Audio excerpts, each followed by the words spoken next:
اعوذ باللہ من الشیطان الرجیم بسم اللہ الرحمن الرحیم ربنا هب لنا من ازواجنا وذریاتنا قرۃ اعین واجعلنا للمتقین اماما۔ سورہ فرقان آیت نمبر 75۔ یعنی اے ہمارے رب، ہم کو ہماری بیویوں کی طرف سے اور اولاد کی طرف سے آنکھوں کی ٹھنڈک عطا فرما اور ہمیں متقیوں کا امام بنا۔ اللہم صلی علی محمد وعلی آل محمد کما صلیت علی ابراہیم وعلی آل ابراہیم انک حمید مجید۔ اللہم بارک علی محمد وعلی آل محمد کما بارکت علی ابراہیم وعلی آل ابراہیم انک حمید مجید۔ آج کے درس کا موضوع ہے حسن معاشرت۔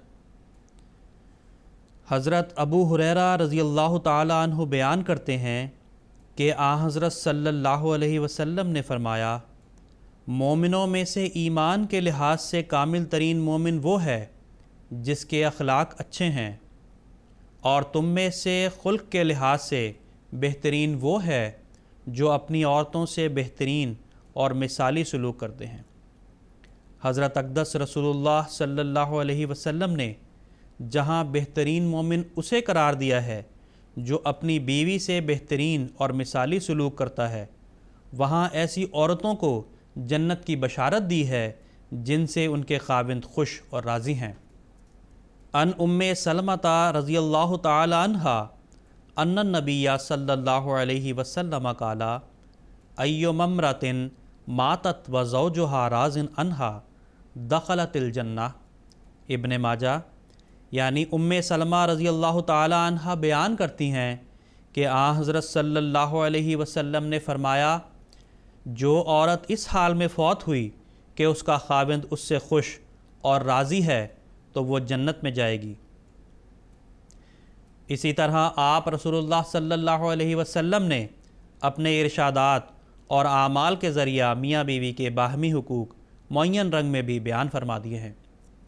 حضرت ابو ہریرہ رضی اللہ تعالیٰ عنہ بیان کرتے ہیں کہ حضرت صلی اللہ علیہ وسلم نے فرمایا، خاوند کی موجودگی میں عورت اس کی اجازت کے بغیر نفلی روزے نہ رکھے اور اس کی اجازت کے بغیر کسی کو گھر کے اندر نہ آنے دے۔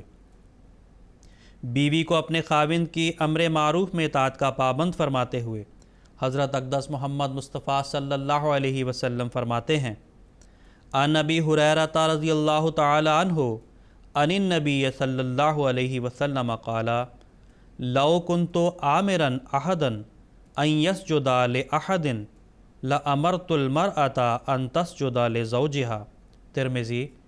یعنی حضرت ابو ہریرہ رضی اللہ تعالی عنہ بیان کرتے ہیں کہ حضرت صلی اللہ علیہ وسلم نے فرمایا، اگر میں کسی کو حکم دے سکتا کہ وہ کسی دوسرے کو سجدہ کرے تو عورت کو کہتا کہ وہ اپنے خاوند کو سجدہ کرے۔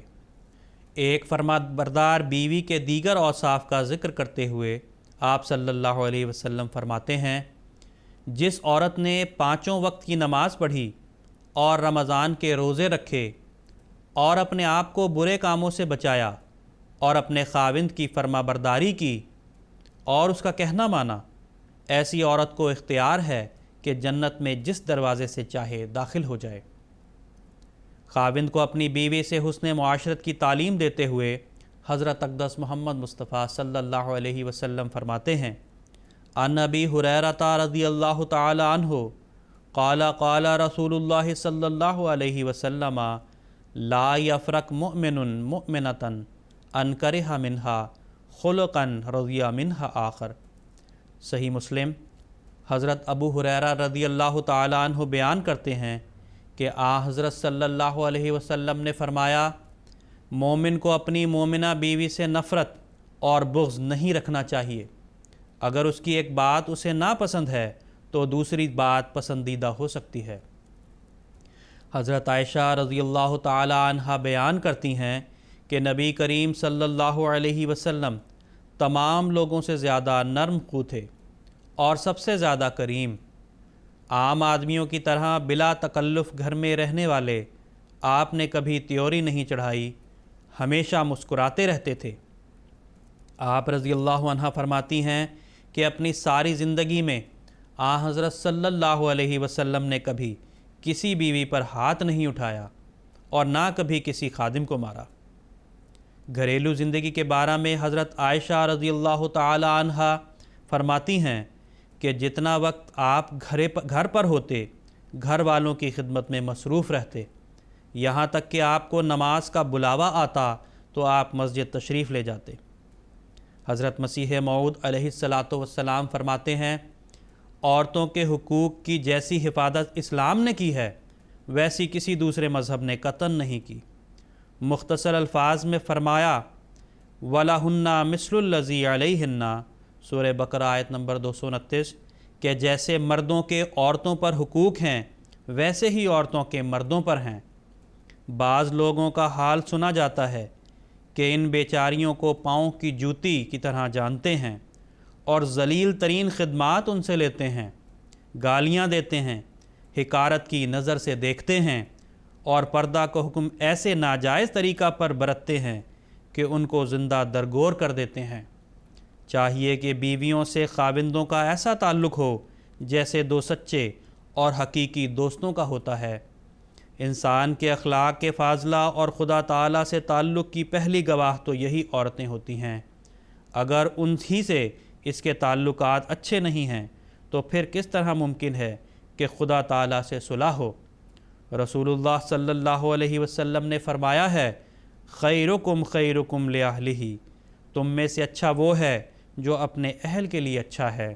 ملفوظات جلد 3 صفحہ 300 اور 301۔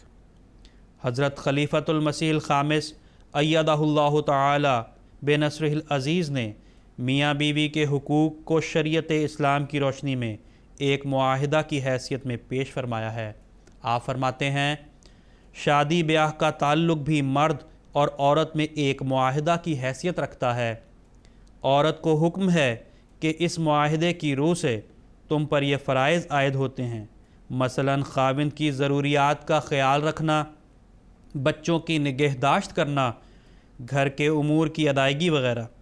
اسی طرح مرد کی بھی ذمہ داری ہے کہ بیوی بچوں کے نان نفقہ کی ذمہ داری اس پر ہے، ان کی متفرق ضروریات کی ذمہ داری اس پر ہے، اور دونوں میاں بیوی نے مل کر بچوں کی نیک تربیت کرنی ہے، اس کی ذمہ داری ان پر ہے۔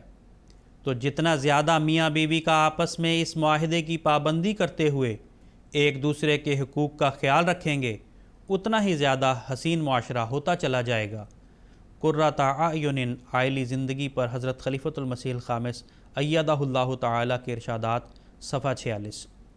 پھر ایک اور موقع پر حضور ایدہ اللہ تعالیٰ بنصرہ العزیز فرماتے ہیں، اللہ تعالیٰ نے مرد کے قوا کو جسمانی لحاظ سے مضبوط بنایا ہے، اس لیے اس کی ذمہ داریاں اور فرائض بھی عورت سے زیادہ ہیں، اس سے ادائیگی حقوق کی زیادہ توقع کی جاتی ہے، عبادات میں بھی اس کو عورت کی نسبت زیادہ مواقع مہیا کیے گئے ہیں، اور اس لیے اس کو گھر کے سربراہ کی حیثیت بھی حاصل ہے، اور اسی وجہ سے بحیثیت باپ اس پر ذمہ داریاں ڈالی گئی ہیں، اور بہت ساری ذمہ داریاں ہیں، چند ایک کا میں یہاں ذکر کروں گا۔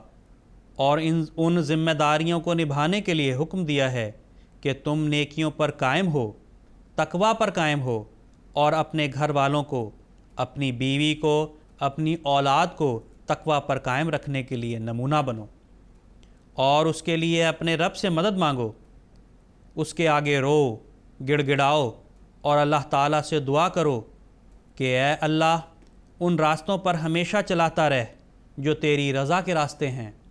کبھی ایسا وقت نہ آئے کہ ہم بحیثیت گھر کے سربراہ کے، ایک خاوند کے اور ایک باپ کے اپنے حقوق ادا نہ کر سکیں اور اس وجہ سے تیری ناراضگی کا موجب بنیں۔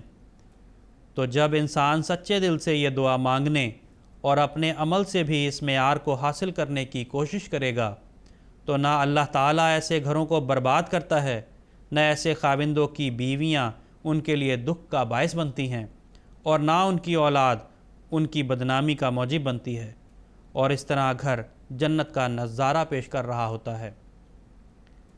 وآخر دعوانا ان الحمد للہ رب العالمین۔